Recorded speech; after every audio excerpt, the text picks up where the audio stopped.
Shalom saudara, apa yang akan terjadi kepada suatu komunitas, masyarakat atau bangsa jika mereka tidak mendengar firman?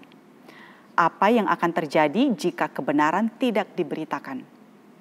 Apa yang akan terjadi jika tidak ada nabi yang menyampaikan pesan Tuhan atau tidak ada hamba Tuhan yang mengajarkan firman? Saudara, di masa perjanjian lama, di zaman di mana Samuel masih kecil dan berada di bait Allah, 1 Samuel 3 ayat 1 mengatakan, pada masa itu firman Tuhan jarang, penglihatan pun tidak sering. Saudara, di masa itu, anak-anak Imam Eli yang seharusnya menjadi imam yang menjalankan perintah Allah, mereka justru menjadi batu sandungan. Dan mereka bahkan disebut sebagai orang dursila dan tidak mengindahkan Tuhan sama sekali. Nah, saat ini saya mengajak kita untuk membuka Amsal 29 ayat 18 yang merupakan episode 29 dari seri Amsal kita. Bila tidak ada wahyu, menjadi liarlah rakyat. Berbahagialah orang yang berpegang kepada hukum. Saudara, wahyu yang dimaksud di sini adalah penyataan Allah kepada manusia, seperti nubuat penglihatan yang diberikan oleh Allah kepada seorang nabi yang merupakan penyataan yang datang sebagai firman Allah.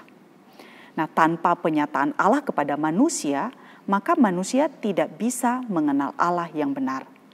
Karena melalui penyataan Allah kepada manusia inilah Allah memperkenalkan dirinya, sehingga manusia bisa mengenal Allah dan firman-Nya. Nah, bila tidak ada wahyu, maka liarlah rakyat. Nah, apakah yang dimaksud dengan liar di sini? Nah, saudara, ketika penyataan Allah kepada manusia tidak ada, maka tidak ada lagi yang mengekang atau membatasi manusia. Sehingga manusia bisa melakukan apa saja, hidup tanpa kendali, melakukan segala hal yang tidak pantas dan tidak sopan, dan melakukan apa yang benar menurut kehendak dan pikiran mereka sendiri. Manusia akan hidup di dalam kegelapan tanpa suluh dan terang yang menerangi jalan kehidupannya. Di dalam Keluaran 32 ayat 25, ketika Musa selama 40 hari berada di Gunung Sinai untuk menerima hukum Allah, bangsa Israel yang ditinggalkan oleh Musa tersebut, saudara, mereka takut. Dan kemudian mereka melakukan apa yang baik menurut pikiran mereka sendiri. Mereka membuat patung lembu emas, hidup tanpa kendali dan menari-nari berpesta di sekeliling anak lembu emas yang mereka buat tersebut.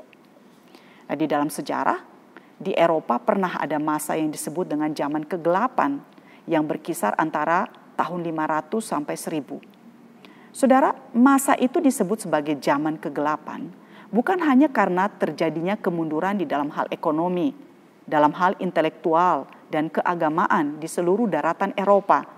Namun karena saat itu, saudara, gereja mulai menjauh dari Alkitab. Gereja memberi penekanan yang berlebihan kepada sakramen hingga mengesampingkan Alkitab.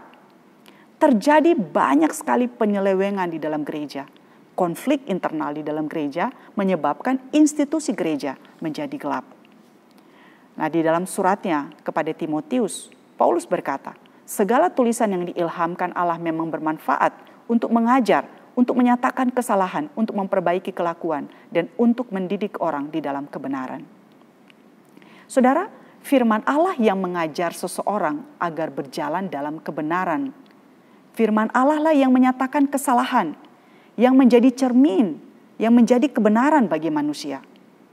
Firman Allah juga yang akan memperbaiki kelakuan, memberikan jalan keluar, menuntun dalam kebenaran, menundukkan yang salah. Firman Allah lah yang menuntun seseorang untuk mengenal Allah. Nah, Tuhan membinasakan mereka yang menolak Allah dan tidak mengenalnya. Hal ini dikatakan di dalam Hosea 4 ayat yang ke-6. Umatku binasa karena tidak mengenal Allah, karena engkaulah yang menolak pengenalan itu.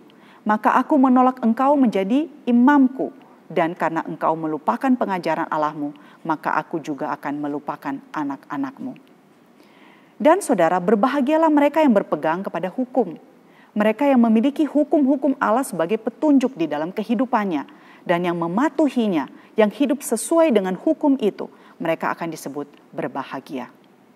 Jadi saudara, kita patut bersyukur kepada Allah yang menyatakan dirinya kepada kita. Dia yang memberikan firman-Nya kepada kita sehingga kita tidak berjalan sendirian di dalam gelapnya dunia ini.